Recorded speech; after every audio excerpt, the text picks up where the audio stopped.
Olá, gente, bom dia. Espero que todo mundo esteja bem na medida do possível. Hoje eu quero falar um pouco sobre a Idade Média, né? Especificamente sobre a educação na Idade Média. Então eu reservei aqui alguns pontos que são muito importantes para que vocês não esqueçam, para que vocês de fato consigam aprender algumas coisas desse período, algumas curiosidades desse período, e que são os pontos mais relevantes desse conteúdo. A Idade Média, ela foi do século V ao século XV. Então a gente tem que ter bem claro aí esse período para a gente não misturar aí com os outros períodos históricos, né? E dentro desses séculos, do 5 ao 15º, a gente teve uma divisão, né? Na verdade, esse período se dividiu em duas partes: a Alta Idade Média e a Baixa Idade Média. Então, a Alta Idade Média, o pensamento social era um pensamento completamente, digamos assim, conservador, reacionário. Era um pensamento doutrinário, né? A igreja exercia o poder total.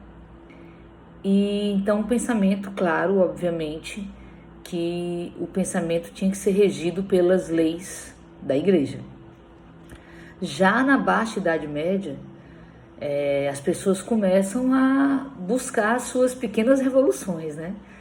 Essas pequenas revoluções, elas foram aumentando o coro e a gente chegou numa época onde as pessoas não estavam mais aceitando as verdades estabelecidas pelo poder da igreja.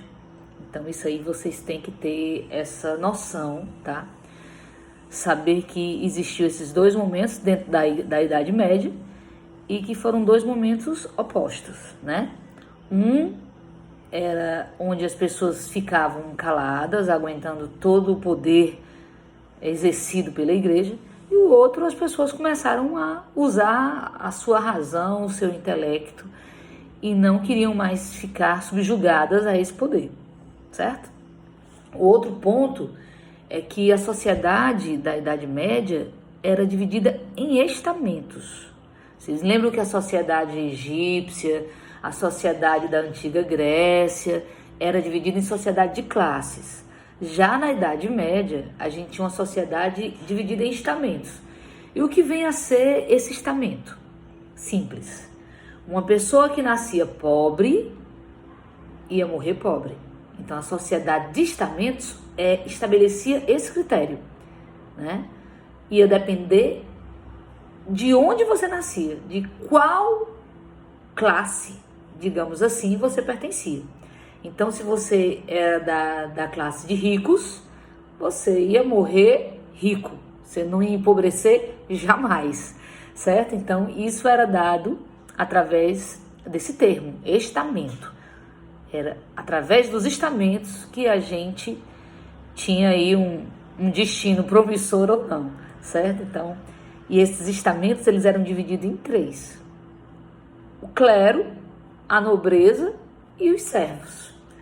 Então, uma vez servo, sempre servo. Uma vez nobre, sempre nobre.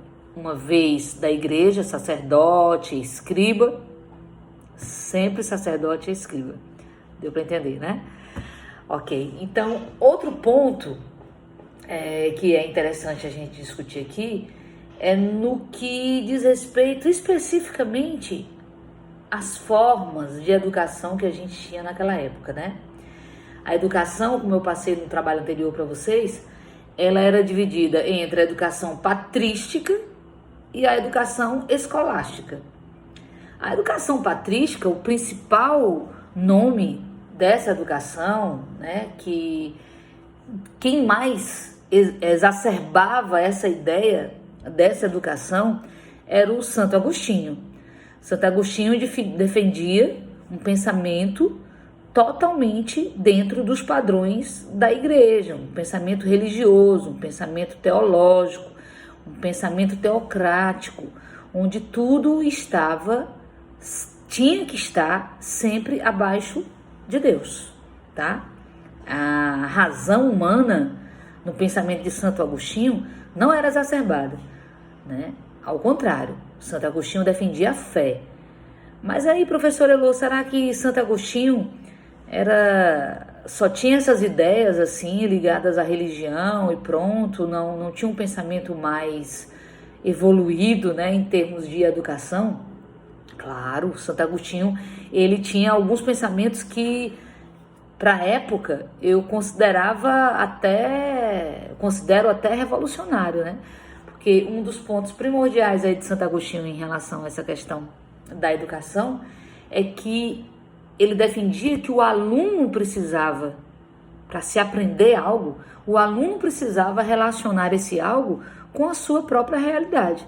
Então, olha que fenômeno maravilhoso daquela época medieval, né? Porque esse pensamento, inclusive, é um pensamento completamente contemporâneo. O que é que a gente mais discute dentro da educação contemporânea hoje? É a aprendizagem significativa. E como é que se dá essa aprendizagem significativa? Exatamente pelo contexto sociocultural do aluno. Nós não podemos ensinar nada ao aluno se nós não estivermos fazendo com que esse aluno traga para o contexto atual, para a sua realidade atual.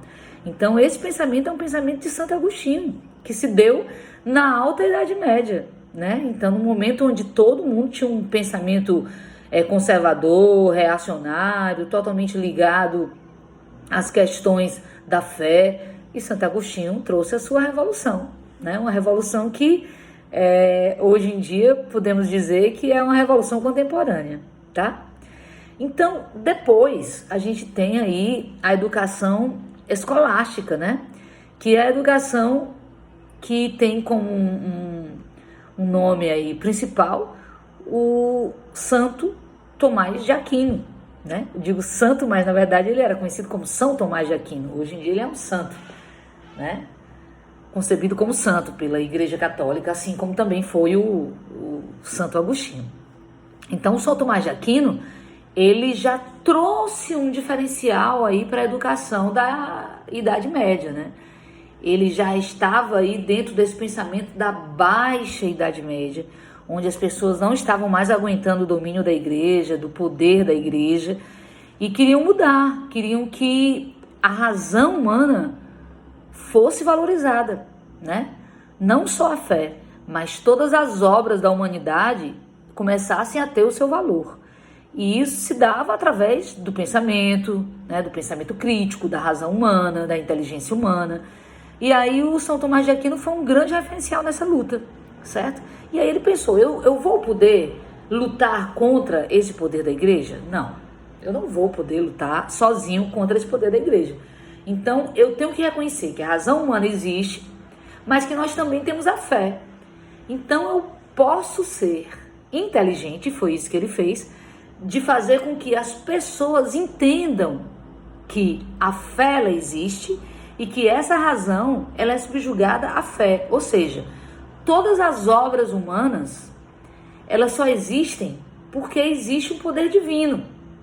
O poder divino, que é Deus, que é representado pela igreja aqui na Terra, é exatamente quem concede a inteligência humana, é exatamente esse poder que nos permite a usar a nossa razão, a usar a nossa criticidade, a usar o nosso potencial criativo, a usar o nosso sistema racional, digamos assim. Então, São Tomás de Aquino foi extremamente inteligente. Então, a partir desse pensamento aí da educação escolástica, nós tivemos grandes avanços dentro da sociedade medieval, tá? Então, eu queria que vocês aí soubessem, né, diferenciar esses dois momentos da Idade Média e que foram dois momentos acompanhados aí por essas duas escolas, né? A escola patrística de Santo Agostinho e a escola escolástica de São Tomás de Aquino, tá? Outro ponto que eu anotei aqui para vocês e que é interessante vocês terem noção é que através dessas ideias, né, essas ideias aí que foram revolucionárias para uma época, eles começaram a filtrar o que era certo e errado, o que era o bem e o mal, o que era obra divina, o que era obra humana. E eles começaram a colocar tudo isso na balança. e a perceber que o ser humano, ele tinha sim direito a construir as suas falas. Ele tinha sim direito a intervir na cultura, a intervir na sociedade, a intervir na política. E aí eles começaram a absorver um pensamento que estava sendo construído por toda a Europa, que era o Renascimento, né? O Renascimento foi um grande movimento político, filosófico, cultural, né? Que trouxe mudanças consistentes em toda a sociedade europeia, e isso repercutiu, claro, na Baixa Idade Média. E esse pensamento mais crítico, mais aflorado para a cultura, para a valorização da razão humana, da conscientização humana, né? Deixando um pouco de lado aquele poder teocrático e trazendo à tona a revolução dessas sociedades, se deu exatamente porque o Renascimento começou, os pensamentos renascentistas começaram a invadir aquele período medieval. Então, gente, era isso que eu queria falar para vocês, tá certo? Eu espero que vocês entendam um pouquinho aí desses aspectos. Na próxima aula, a gente vai falar sobre a diferença do Renascimento e do Iluminismo. Renascimento é um tipo de movimento, Iluminismo também é outro tipo de movimento. O que é que difere o Renascimento do Iluminismo? São essas diferenças que a gente vai tratar na próxima aula, tá certo? Eu tô tentando ser rápida, porque senão o vídeo vai ficar muito longo e eu não vou poder passar isso para vocês de uma maneira efetiva, tá bom? No mais é isso, até a próxima aula, beijos, e qualquer dúvida a gente tá no WhatsApp, tá bom? Tchau, tchau, beijo.